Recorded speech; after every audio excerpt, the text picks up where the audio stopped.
மாண்புமிகு இதயம் டாக்டர் புரட்சி தலைவி அம்மா அவர்கள் கழகத்தினுடைய நிறுவன தலைவர் புரட்சி தலைவர் பொன்மனச்செம்மல் எம்ஜிஆர் அவருடைய நூற்றாண்டு விழாவை ஆண்டு முழுவதும் கழகத்தின் சார்பாக மிக எழுச்சியோடு கொண்டாட வேண்டும் என்ற எண்ணத்திலே வடிவமைத்தார்கள்.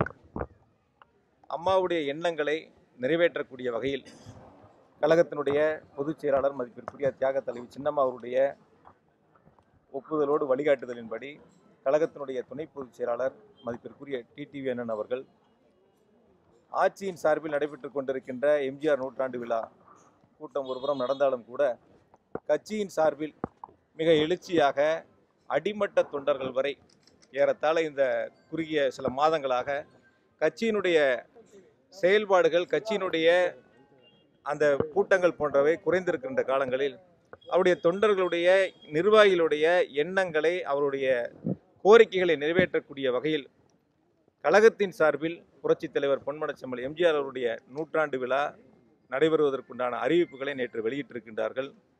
நிச்சயமாக கழகத்தினுடைய துணை பொதுச் செயலாளர் மதிப்பிற்குரிய அண்ணன் டிடிவி அண்ணன் அவர்கள் அந்த கூட்டங்களிலே கலந்து கொண்டு சிறப்புரையாற்றுகின்ற பொழுது தமிழகத்திலே மிகப்பெரிய ஒரு எழுச்சியை அனைத்திந்திய அண்ணா திராவிட முன்னேற்ற கழக அம்மாவுடைய புரட்சித் தலைவருடைய அடிமட்ட அந்த தொண்டர்களுடைய எண்ணங்கள் எழுச்சிகளை நீங்கள் நிச்சயம் பார்க்கத்தான் போகின்றீர்கள். ஒவ்வொரு கூட்டங்களிலும் ஒரு மாநாடு போல மிக எழுச்சியாக அந்த கூட்டம் மிக சிறப்பாக நடைபெற இருக்கின்றன. நிச்சயம் நீங்கள் அதில் நேரிலே பார்ப்பீர்கள். அந்த கூட்டங்களிலே நலத்திட்டங்களையும் கழகத்தினுடைய துணை பொதுச் செயலாளர்கள் வழங்க இருக்கின்றார்கள். அது கழகத்தினுடைய அடிமட்ட தொண்டர்களுக்கும் பொதுமக்களுக்கும் அந்த நலத்திட்டங்கள் சென்றடைய இருக்கின்றன. கழகத்தினுடைய புதிய தலைமை கழகத்தினுடைய நிர்வாகிகள் பட்டியலை கழகத்தினுடைய பொதுச் செயலாளர் மதிப்பிற்குரிய தியாக தலைவி சின்னம்மாவுடைய ஒப்புதலோடு கழகத்தினுடைய துணை பொதுச் செயலாளர்கள் நேற்று வெளியிட்டார்கள்.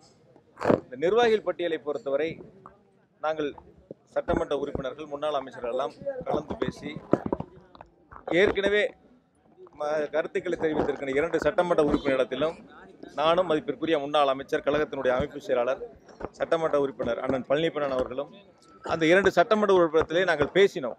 அவரிடத்திலே கலந்து ஆலோசித்து அவருடைய ஒப்புதலை பெற்று அவரிடத்திலே பேசிய பிறகுதான் அந்த நிர்வாகிகள் பட்டியலே அவர்களை சேர்க்கப்பட்டது. இன்னும் ஒரு கருத்தை சொல்ல வேண்டும் என்று சொன்னால், நாங்கள் ஒரு 30க்கும் மேற்பட்ட சட்டமன்ற உறுப்பினர்கள் முதலமைச்சரை சந்திக்கின்ற பொழுது பண்ருட்டி சட்டமன்ற உறுப்பினர் திருமதி சத்யா பன்னீர்செல்வம் அவர்களும் எங்களோடு அந்த நிகழ்ச்சியிலே கலந்து கொண்டார்கள். அவருடைய கணவர் பலமுறை கழகத்தினுடைய துணை பொதுச் செயலாளர்களை இல்லத்திலே நேரில் சந்தித்திருக்கின்றார்கள். எனவே அவர்கள் எதற்காக, என்ன நோக்கத்திற்காக, என்ன நிர்பந்தத்தின் காரணமாக இந்த கருத்துக்களை தெரிவித்தார்கள் என்பது எங்களுக்கு தெரியவில்லை. பொதுவாக எங்களை பொறுத்தவரை ஜெயக்குமார் மாண்புமிகு ஜெயக்குமார் அவர்கள் சொல்லுவது கட்சியும் ஆட்சியும் முதலமைச்சர் வழிநடத்துவார் என்பது அவர் சொல்லுவது தவறான கருத்து. தமிழகத்தை முதலமைச்சராக மதிப்பிற்குரிய மாண்புமிகு எடப்பாடி பழனிசாமி அவர்கள் முதலமைச்சராக வர வேண்டும் என்று முடிவெடுத்தவர் கழகத்தினுடைய பொதுச் செயலாளர், கழகத்தினுடைய துணை பொதுச் செயலாளர்கள். கூவத்தூரில் நடைபெற்ற சட்டமன்ற உறுப்பினருடைய கூட்டத்திலே கழகத்தினுடைய பொதுச் செயலாளர் அவர்கள் அனைத்து சட்டமன்ற உறுப்பினர்களையும் கூட்டி இந்த நம்முடைய அனைத்திந்திய அண்ணா திராவிட முன்னேற்ற கழகத்தின் சார்பாக மாண்புமிகு அம்மாவுடைய ஆட்சியை தமிழகத்தில் சிறப்பாக நடத்துவதற்கு எடப்பாடி பழனிசாமி அவர்களை முதலமைச்சராக எடுத்திருக்கின்றோம். நீங்கள் எல்லாம் அவர்களுக்கு ஆதரவாக இருக்க வேண்டும் என்று எங்களிடத்திலே கழகத்தினுடைய பொதுச் செயலாளர் அவர்கள் அங்கே எடுத்துரைத்தார்கள். அதன் அடிப்படையிலேயே முதலமைச்சராகவும் அமைச்சர்களாகவும் தேர்வு பெற்றிருக்கின்றார்கள். இன்னும் ஒரு கருத்தை சொல்ல வேண்டும் என்று சொன்னால், மீனவர் பிரிவு செயலாளராக நிதியமைச்சர் மீன்வளத்துறை அமைச்சர் அவர்கள் நியமிக்கப்பட்டதே மதிப்பிற்குரிய பொதுச் செயலர் தியாக தலைவி சின்னம்மா அவர்களால் தான் அவர் அந்த பொறுப்பை பெற்றிருக்கின்றார். கூடுதலாக நிதியமைச்சராக பரிந்துரை செய்யப்பட்டதும் பொதுச் செயலாளர் துணை பொதுச் செயலாளர்களால் தான் பரிந்துரை செய்யப்பட்டு அந்த பொறுப்புகளை பெற்றிருக்கின்றார்கள். அதேபோல கழகத்தினுடைய அவைத்தலைவர், கழகத்தினுடைய பொருளாளர் போன்ற பல்வேறு பொறுப்புகளை பெற்றதெல்லாம் கழகத்தினுடைய பொதுச் செயலாளர் அவர்களால் நியமிக்கப்பட்டுத்தான். பொதுச் செயலாளர் அவர்கள் இன்று செயல்பட முடியாத ஒரு சூழ்நிலை இருக்கின்ற காரணத்தினால் அவருடைய பொறுப்புகளை துணை பொதுச் செயலாளர்கள் பொதுச் செயலாளருடைய ஒப்புதலோடு இன்று செயல்பட்டுக் கொண்டிருக்கின்றார்கள்.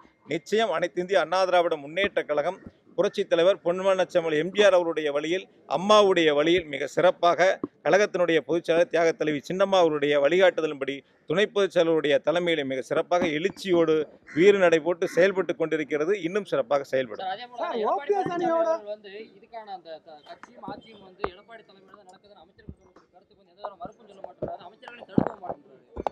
முதலமைச்சர் அவர்கள் அமைச்சருடைய கருத்துக்களுக்கு முதலமைச்சர் பதிலளிக்க வேண்டும். அதற்கு ஒரு முற்றுப்புள்ளி வைக்க வேண்டும்.